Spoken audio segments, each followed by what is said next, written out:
Hi again, everyone.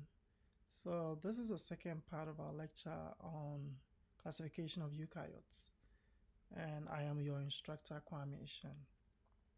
This lecture will focus on the classification of worms, beginning with flatworms, which we call platyhelminths. And so, generally, we call these flatworms helminths, but the ones that we'll be looking at under the intro to the worms in terms of the classification will be those that belong to the phylum Platyhelminths. And then we'll also briefly look at the free living worms as well. Parasitic helminths are worms that live, feed, they develop or grow in or on another organism. So we say they are parasites because they live at the expense of other organisms. They are important because medically, socially, and economically, they affect our lives. Worms may have multiple homes. Generally, that's the case. So between the hosts, it's important that you're able to identify which is the definitive host and which is the intermediate host. The definitive host, you would find a mature version of the parasite, but more specifically, you find a reproductive stage of the parasite in the definitive host. So it's in the definitive host that sexual reproduction occurs. And then the intermediate host, you find the immature state of the worm and the other different stages of maturation. Humans become infected with these worms through ingestion, so it could be fecal orally. Someone becomes contaminated with it, use it to prepare food, and whoever partakes in the meal may become infected. Or you visit the loo and you don't practice proper hand washing, and then you may end up infecting yourself or others. They may also be transmitted by arthropods, what we call vectors, like mosquitoes and sandfly and tetafly and the likes, or through direct contact with another person who is infected, or through sexual contact, or even through inhalation. We take a worm like Galeria fowleri, which is today in the news as having infected a young boy in Texas. And because of that, there is some public health information that people should refrain from drinking their tap waters because they're not too sure where the boy got the infection from. It's a very rare infection, but whenever it does infect people, they are more likely to die than survive the brain eating amoeba. So, the question that some may ask is that why are we looking at worms under microbiology? I remember that there are components of these worms that are microscopic. So we typically will identify many species of these worms by their microscopic eggs or by their larvae. And because of that, we study them under microbiology. And in addition to that, you have portions of the lifestyle of these worms that are parasitic and therefore are important pathogens of humans. These are all described as invertebrates. So under the subkingdom Invertebrata, these are animals, so they belong to the kingdom Animalia. But subkingdom Invertebrata, and the subkingdom Invertebrata, we have the phylum Platyhelminths, which has the classes Cystoda, Trematoda, and Tubularia. And then you also have the phylum Nematoda, where you have the class Cicinensia and Adenophoria.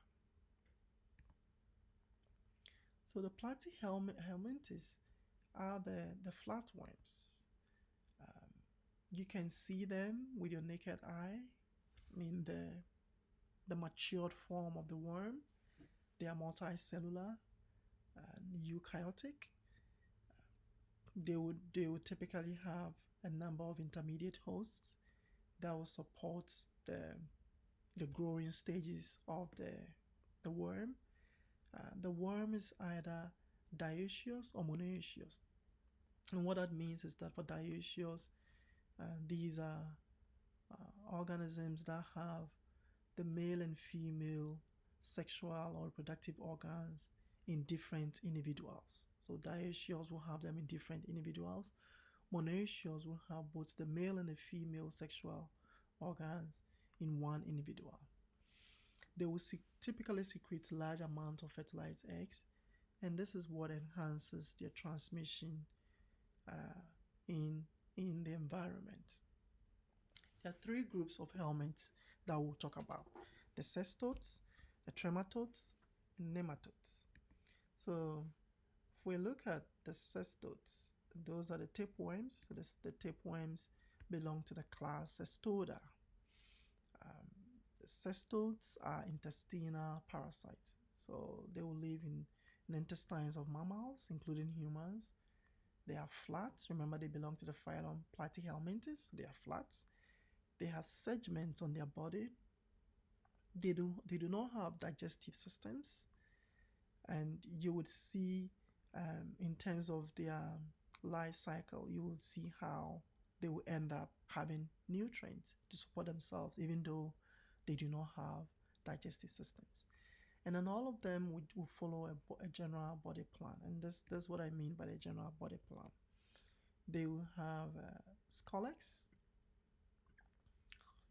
That's the scolex. The scolex would have so you have like that. So this portion that it uses to attach to the host is the scolex. The scolex has a portion known as the rostellum, and then attached to the rostellum you have these hooks. So this is a scolex. They don't have a mouth. They have cuticle on their skin. A cuticle is a protective layer that covers the outer membrane of a cell, or in this case an organism. And it's through the skin that they're able to absorb nutrients. They have proglottids. They have many body segments. In the body segments, they are matured segments that will contain ovaries and testes, and they can carry out self-fertilization. So it can fertilize itself. So the proglottids will come together. A chain of them is called a strobila. So this is a strobila, and each of them is a proglottid. This is a matured proglottid that is gravid, so it has eggs in there. There's a proglottid showing the male and female organs and the ovary as well. The life cycle of a cystode is such that you would have the eggs that are released into the environment when an infected person passes a stool, and then the eggs would then develop into a proglottid, would then be picked up by an intermediate host, typically a pig, a swine, and then in the swine you would have in the swine you have a development of the proglottid into larvae, and the larvae are described as cysticercus. Cysticircus. Now, or Cysticerci for plural. Now, the Cysticircus would then encyst or form a cyst by attaching itself into the muscle, as you see here in this picture. And then when someone eats meat that is undercooked, which is contaminated with the larvae, then the individual becomes infected. Once the infected meat is consumed, the Cysticercus will then remove itself from the walls of the meat from which it's being carried into the individual, and then it will then attach itself into the walls of the new host. Typically, what happens is that you have all other components of the worm digested, but the scolex will survive. And so the scolex will then attach itself to the intestine, the walls of the intestine, and then it will continue to mature. So you have the mature forms in there. And then eggs will be released by the matured proglottids, or the gravid proglottids, and then the cycle will continue. So you clearly see in this picture the hooks, and then you see the rostellum. This is a proglottid, so that's one segment. It doesn't show to be very matured. Otherwise, you would see both the developed male and female organs in there. So based on the intermediate host, tapeworms or the Taenia species are described variously. They have different names based on intermediate host. So you have Taenia pisiformis. The intermediate host is a hare. Taenia solium. The intermediate host is swine. Taenia saginata. The intermediate host is cattle. And Echinococcus. The intermediate host is a canine. So usually it's cats. So some facts about tapeworms. So they belong to the class Estoda, the phylum Platyhelmets, the subphylum Invertebrata. They are distributed worldwide. So typically, people become infected through consumption of beef or pork that is not well cooked and which is contaminated. It's very common in poor areas where hygiene is very low. And very close to sewage. It's quite rare in the United States. Each worm would have 1,000 to 2,000 proglottid. Each proglottid would have about 50 to 100,000 eggs. And in each stool that is passed from a contaminated person, about 6 proglottids will be passed out in a day. In terms of diagnosis is done fecally, so stool is examined for the presence of the scolex, and the scolex can be used to put the organism into different species and all that. It can be treated, so it can be treated with praziquantel or albendazole, antimicrobial drugs. So this picture shows meat that has been infected. You see the Cysticercus, the larvae that have encysted in the meat. So if this meat is not well cooked and someone consumes it, then it is more likely than not that the individual becomes infected. Then you have the flukes. So these also belong to the subkingdom Invertebrata, phylum Platyhelmets, but these are known as trematodes. So they belong to the class Trematoda. They are flats and they are like leaves. They lack a complete digestive system. They have no mouth, but they have a ventral sucker. uh, instead of a terminal scolex that you see in um, tapeworms, in the flukes, you see a ventral sucker, and that is the ventral sucker.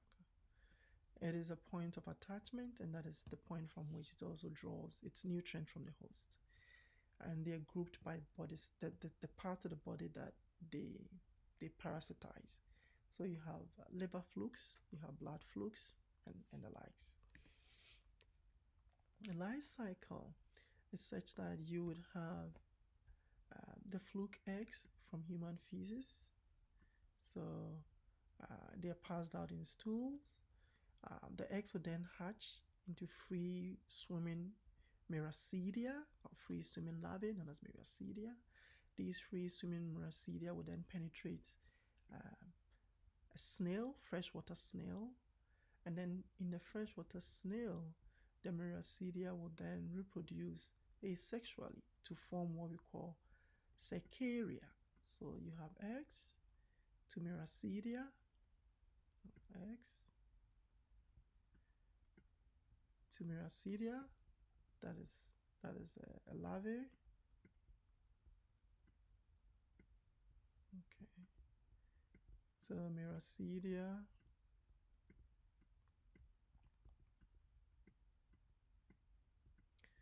that is I. And then from miracidia, in the snail, miracidia would then divide asexually into cercaria.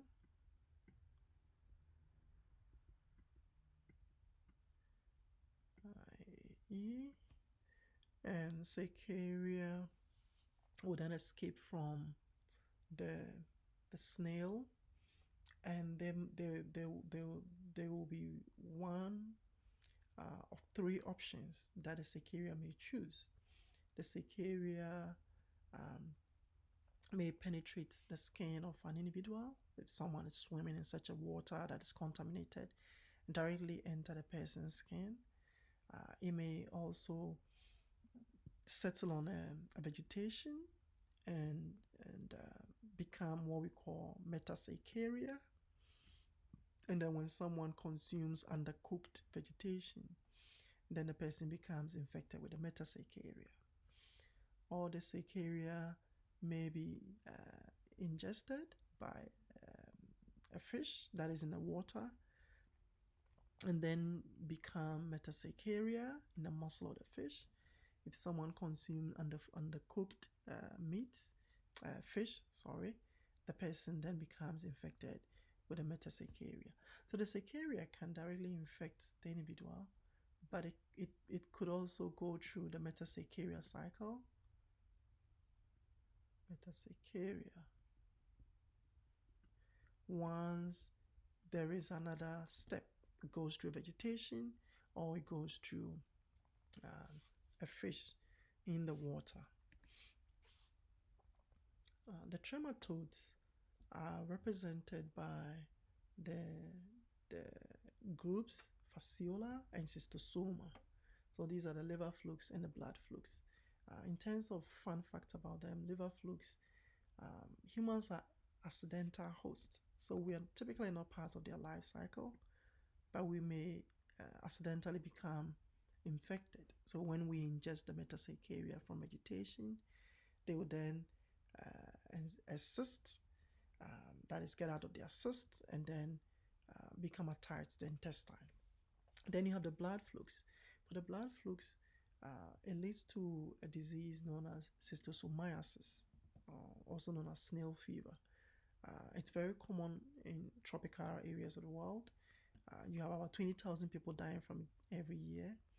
And what happens is that when someone swims or wades in the water that has snails that are infected, the cercaria is able to bore through their skin, and they will suffer from what we call swimmer's itch.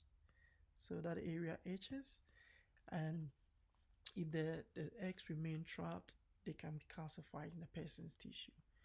In terms of diagnosis, when we're able to identify the eggs in the stool or the urine of a suspected person, then that's a confirmation. It can be treated with praziquantel.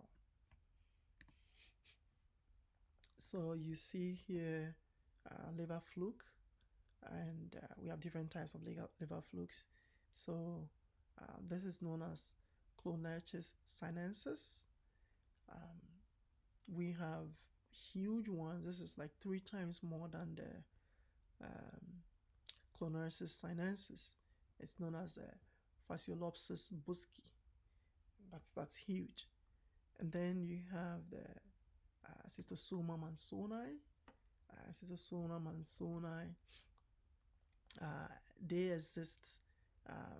They have a very interesting life cycle in that the males are bigger than the females. The males have a groove known as the gynecophora groove, in which the female lies when they're copulating. But so they have this distinct feature that if you compare to the liver flukes, there is a huge difference that you can see clearly. Then we have the free-living flatworms. Those are known as the Tubularians. So they belong to the class Tubularia. They are bilaterally symmetrical. So if you actually draw a line through this organism, the two parts are mirror images of each other. So bilaterally they are symmetrical. They are the first organisms that are thought of to have evolved eyes and nervous system. They're extremely sensitive to water pollution. So the most important fact that you need to remember about these is that their presence in water generally indicates that the water is of very high quality, because if there is even the minimal pollution in the water, it kills them. In terms of adaptation, they have an amazing ability to regenerate body parts, even if their heads are cut off. Their heads can regenerate the other part of the body. If you cut the tail off, the tail can regenerate the head as well. Very, very amazing. And so this brings us to the end of part 2 of our lecture on the classification of eukaryotes.